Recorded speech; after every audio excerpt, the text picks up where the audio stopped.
95% of traders lose money chasing hundreds of stocks they know nothing about. But Jesse Livermore, who turned $10,000 into $100 million, did something radically different. He tracked exactly 8 stocks.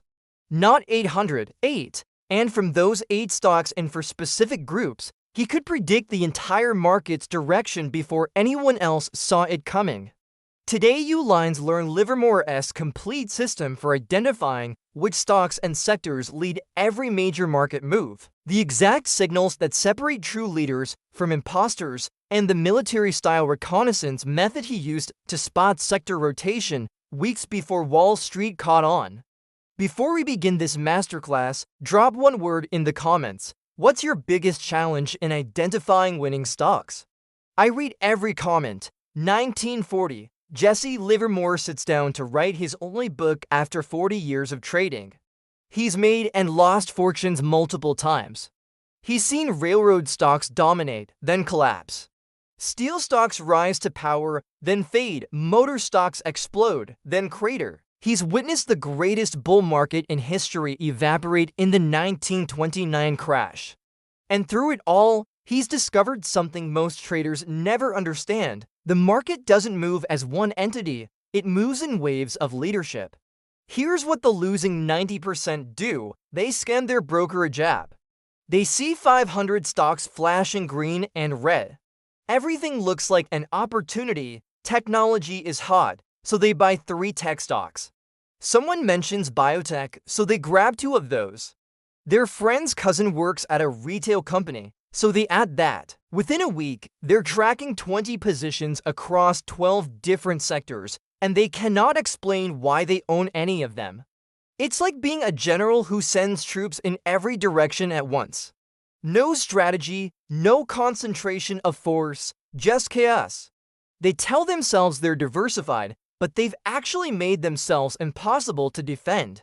When one sector collapses, they don't see it coming because they're watching everything and seeing nothing.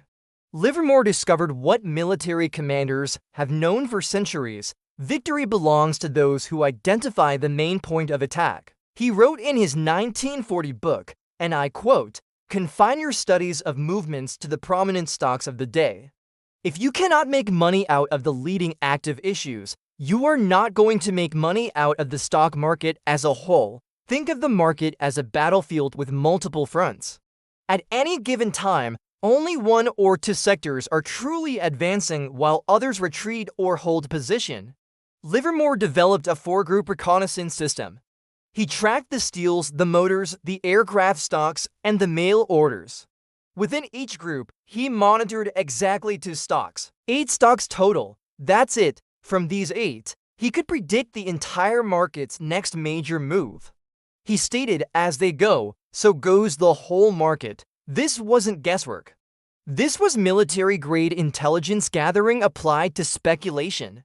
Principle number 1, at any moment in history, only a handful of stocks and sectors possess the power to move markets. Everything else is noise. Master this concentration principle or waste years chasing ghosts.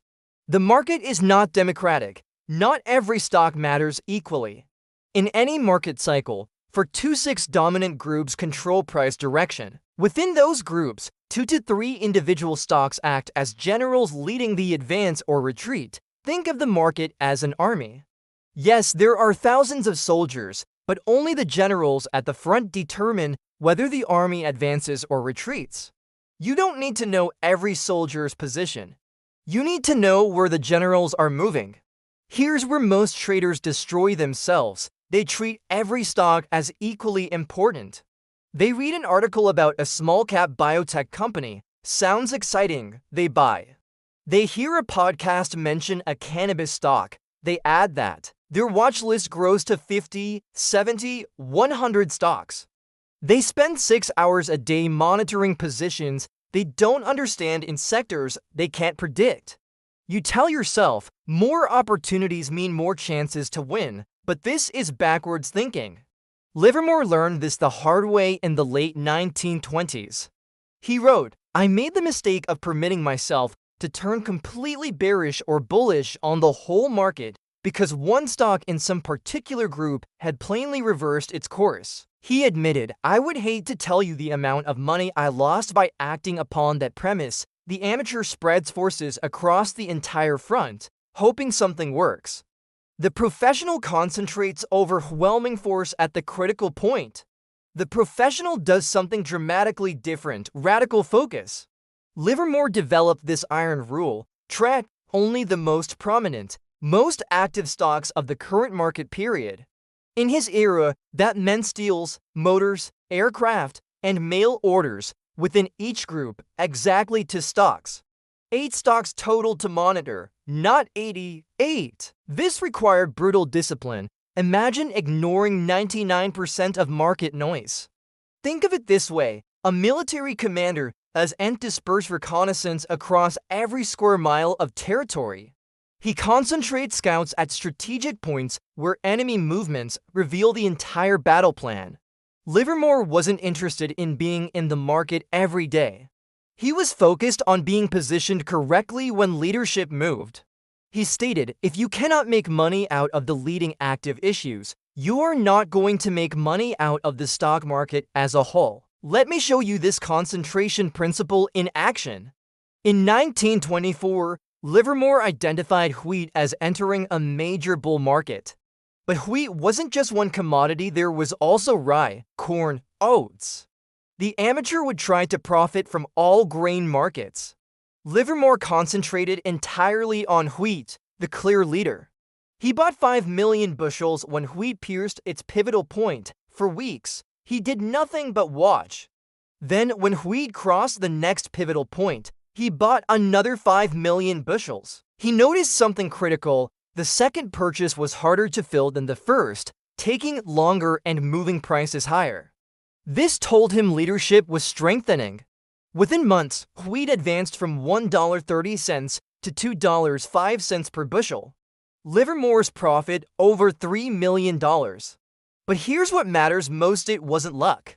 It was systematic concentration on the one commodity, demonstrating true leadership. He ignored everything else. One leader, overwhelming position, maximum profit. That's the concentration principle in pure form. But concentrating on leaders means nothing if you can't identify them correctly. Because the market is brilliant at creating false leader stocks that look strong but collapse within weeks. The next principle solves this problem completely. Principle number 2: true leaders exhibit specific, predictable behavior patterns. They don't just go up, they go up in a particular way that amateurs never recognize. Learn to read these patterns or be fooled constantly. Leading stocks have personalities. Livermore discovered they move through stages with mathematical precision. First stage: large volume on advancing days, small volume on reactions. Second stage: progressive acceleration. Early moves are small, later moves are explosive. Third stage: reactions become shorter and shallower as the move matures. Think of it like watching troops mobilize. Early movements are cautious, deliberate. But as momentum builds, the advance becomes rapid, almost unstoppable. The stock is broadcasting its intention to anyone paying attention. Here's the trap that catches 90% of traders. They see a stock jump 5% in one day and think they've found a leader. They buy immediately. The next day it drops 3%. They hold, convinced it'll bounce back. It drops another 2%. Now they're confused. This was supposed to be a leader. It seems smart because the initial move was powerful. You think to yourself, I need to act fast before I miss the move, but this is momentum illusion. Livermore stated directly, whenever I have had the patience to wait for the market to arrive at what I call a pivotal point before I started to trade, I have always made money. The amateur chases any movement. The professional knows true leaders prove themselves through behavior, not single-day spikes.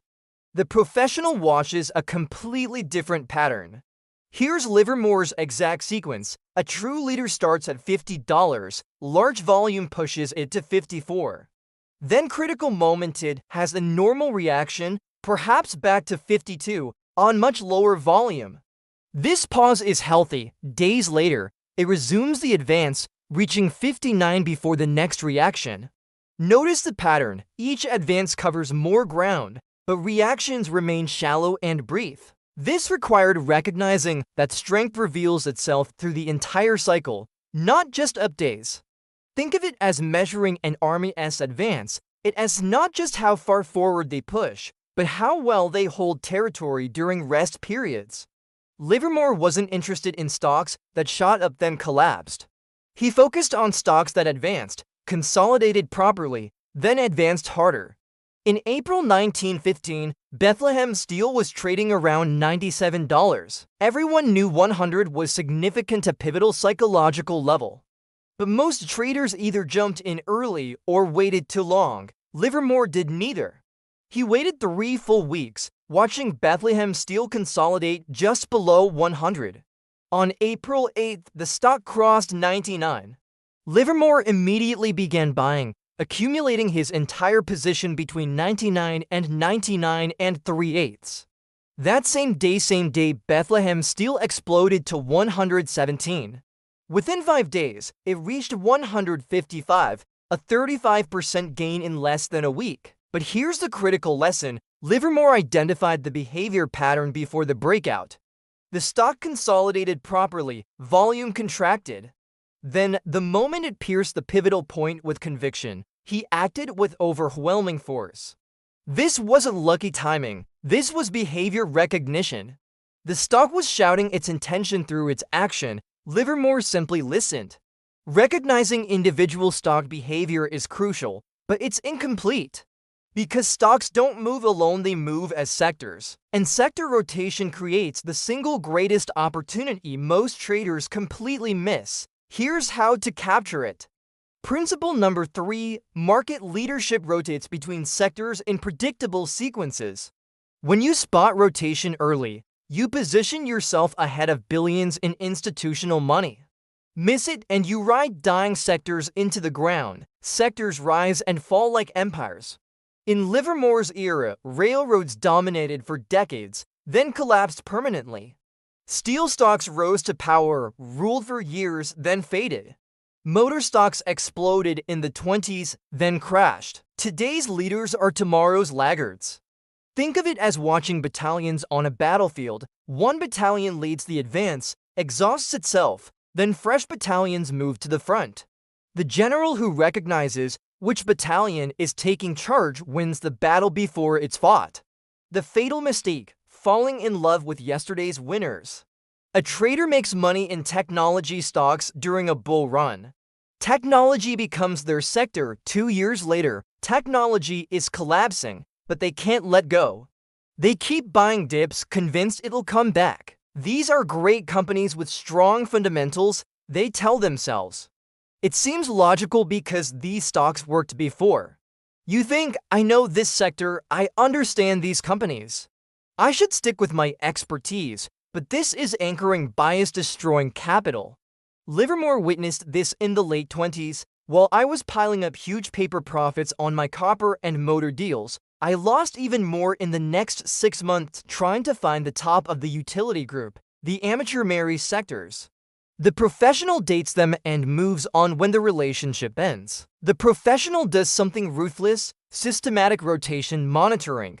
Livermore's method was elegant: track for major groups simultaneously. Within each group, monitor to leading stocks. That's 8 stocks telling you the complete story of sector rotation. The discipline required was extreme. When steel stocks showed weakness while motors remained strong, Livermore didn't spread positions across both. He exited steels completely and concentrated on motors. Later, when motors topped and aircraft strengthened, he rotated again. Think of it like this: a naval commander doesn't keep ships in a harbor that's under enemy fire. He moves the fleet to safe waters, then to the next point of attack. Livermore stated, have patience and wait. In time, you will get the same tip-off in other groups that you received in the first group. Summer 1939. Europe declares war. The entire U.S. stock market explodes upward. Steel stocks, motor stocks, aircraft stocks, everything surging. Then came the rotation signal most traders missed entirely. Livermore was tracking his four groups closely. Steels rallied hard initially, then had a natural reaction. Motors did the same, reacted, then made new highs. Aircraft stocks new highs, mail orders new highs. But watch what happened. Steel stocks refused to make new highs. They stalled at their previous peak. Everyone else assumed this was temporary. Livermore recognized it immediately as a leadership rotation away from steels. For months later, the public learned why England had been secretly dumping over 100,000 shares of US Steel. Canada sold 20,000 more. By the time this was announced, US Steel had crashed 26 points while other groups barely declined. Livermore's sector rotation system had warned him months earlier. He exited steels, stayed with the other groups, and avoided the massacre. That's rotation intelligence in pure form. Understanding sector rotation is powerful, but it creates a new problem. Within a leading sector, dozens of stocks might be rising. How do you select the absolute strongest? The next principle provides the answer with surgical precision. Principle number 4. Within every leading sector, 1 or 2 stocks lead the leaders. These alpha stocks move first, move fastest, and multiply capital while others drift sideways. Identify them through pivotal point behavior. Pivotal points reveal which stocks possess the most concentrated buying power. A pivotal point is a price level that, once crossed decisively, triggers explosive moves. For high-priced stocks, round numbers 100, 200, 300. For others, previous all-time highs. Think of pivotal points as fortress gates on the battlefield. Most troops can't breach the gate, but when an elite battalion smashes through, they don't just enter, they conquer the entire fortress. That battalion is your alpha leader. The amateur's mistake: buying stocks within a leading sector based on price alone. Stock A is at $30 and stock B is at $100. Stock A is cheaper, so I'll buy that. Or both stocks in this sector are rising, so I'll buy the one that hasn't moved as much yet. It has to catch up. It seems rational because you're getting more value. You think to yourself, why pay a premium when I can get similar exposure cheaper? But this is bargain hunting in a game where strength begets strength. Livermore stated, never sell a stock because it seems high-priced. Conversely, never buy a stock because it has had a big decline from its previous high. The amateur hunts bargains, the professional hunts power. The professional does something counterintuitive by the stock proving the most strength, not the laggard due to catch up. Livermore's method was absolute. Wait for a stock to pierce its pivotal point, then buy aggressively if the follow-through confirms strength. This required buying at apparent high prices, which felt wrong psychologically. When Anaconda hit $100, Livermore bought for 1,000 shares immediately. The stock continued to 150 without looking back. Think of it like joining a military campaign. You do and join the battalion that's struggling at the rear. You join the elite force that's already broken through enemy lines and is advancing rapidly. Livermore wasn't interested in cheap stocks. He was focused on stocks demonstrating overwhelming demand. Let me show you the pure mathematics of pivotal point alpha selection. Anaconda reached $100 in the early 1900s. That was Livermore's signal. He bought for 1,000 shares the instant it crossed 100. Execution price, 100 to 105. Normal traders would have waited for a pullback. Livermore understood pivotal point physics. Stocks that break key levels rarely look back. Anaconda advanced to over 150 in weeks with only minor reactions. Livermore repeated this process. When Anaconda hit 200, bought aggressively, captured another massive move. Then at 300, but here's the critical lesson, at 300 to and a half, Anaconda stalled. It couldn't push through decisively. Livermore recognized this as a failed pivotal point breakout, the most dangerous signal possible. He sold his entire 8,000 share position within minutes. 2 days later, Anaconda crashed to 225. The pivotal point system saved him from a 30% loss and secured years of profits. You now know how to identify leading sectors and select alpha stocks within them. But there's one final element that separates the wealthy from the merely profitable, knowing when leadership is about to change completely. Principle number 5, every leader eventually exhausts itself.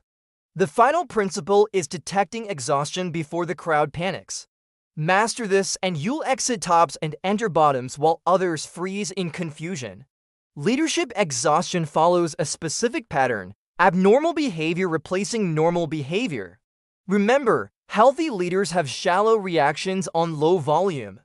Exhausted leaders have violent reactions on heavy volume. The advance loses rhythm. Think of it like watching an elite military unit at the end of a long campaign. Early in the campaign, the unit advances rapidly, holds ground firmly, then advances again. But after months of fighting, the unit advances slowly, gives up ground easily, and shows no energy to regain lost territory. That unit is finished, the trap that destroys traders, holding leaders too long. You bought a leading stock at 50. It's now at 90. You've doubled your money. You read analyst reports predicting 120. You ignore the fact that yesterday the stock dropped 8 points in the final hour on massive volume, something it's never done before. It seems reasonable because you still have profits. You think all stocks have bad days. This is probably just profit taking before the next leg up. I'll hold, but this is hope overriding evidence. Livermore warned, when you clearly see a danger signal, don't argue with it, I get out. A few days later, if everything looks alright, I can always get back in again. The amateur hopes the trend continues. The professional recognizes when the trend has changed. The professional becomes ruthlessly alert for abnormal action.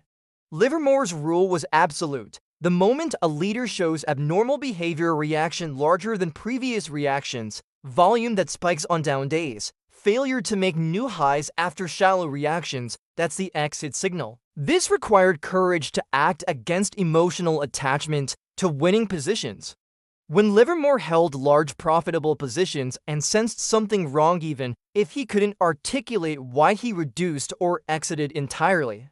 Think of it as trusting your battlefield instincts. A commander who senses danger doesn't wait to confirm every detail.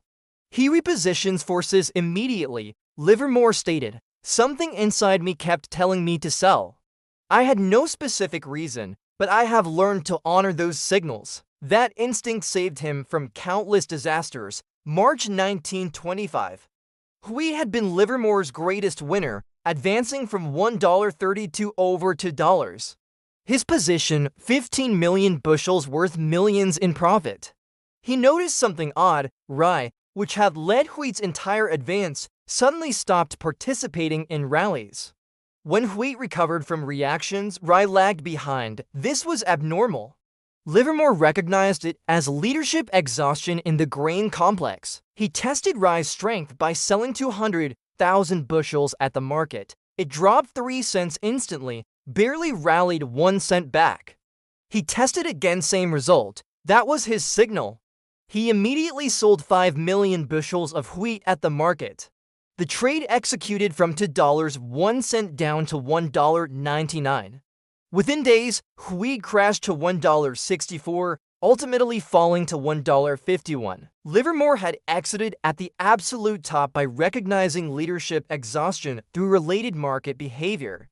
He protected $3 million in profits by trusting the leadership exhaustion warning system. That's professional discipline in pure form. Let's bring this complete system together. Livermore's genius wasn't in any single rule, it was in how all 5 principles create one unified intelligence system for reading markets. It begins with Principle 1, concentration, track only for dominant sectors, to stocks per sector, 8 stocks total. This eliminates noise. It moves to Principle 2, behavior recognition, identify which of those 8 stocks are showing true leader behavior through proper consolidations and progressive acceleration. It advances to Principle 3, sector rotation, monitor which of your 4 sectors is gaining leadership and which is losing it, allowing you to rotate capital to emerging power.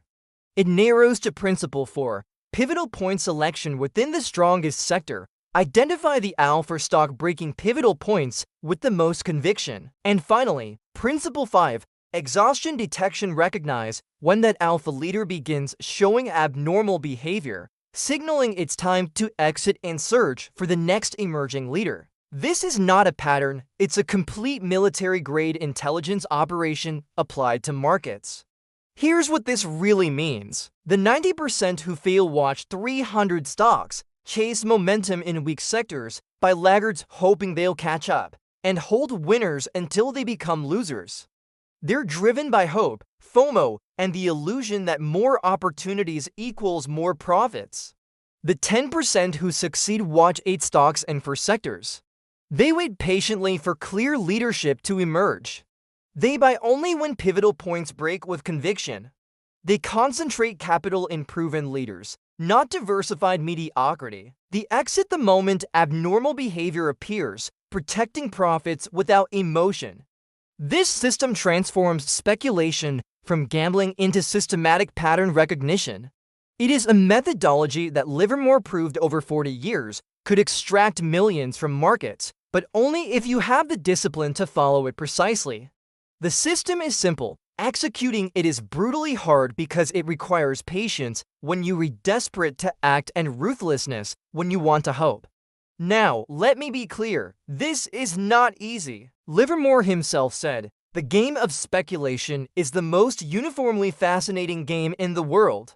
But it is not a game for the stupid, the mentally lazy, the man of inferior emotional balance, nor for the get-rich-quick adventurer. They will die poor. This system will not make you rich overnight. What it will do is give you a framework for reading market leadership that compounds over years into substantial wealth. But only if you have the discipline to track 8 stocks instead of 80, wait for pivotal points instead of jumping early, and exit when the signals say exit. Most won't, will you? So here's my challenge to you. Open a spreadsheet right now. Write down for sectors currently dominating the market. Within each sector, identify the 2 most active, highest volume stocks. That's your universe, 8 stocks. For the next 30 days, track only those 8. Livermore spent for decades learning these lessons. You just got them in 24 minutes? The question is, will you apply them? If this changed how you think about stock selection and sector leadership, hit that like button. Subscribe for more deep dives into legendary trading strategies. And drop a comment. Which of these 5 principles was most eye-opening for you? The concentration principle? Behavior recognition, sector rotation. I read every comment. Remember, this video is for educational purposes only. This is not investment advice. Jesse Livermore's strategies require study, practice, and discipline. Markets have changed significantly since 1940, and what worked then may not work today without adaptation. Always do your own research and never risk more than you can afford to lose.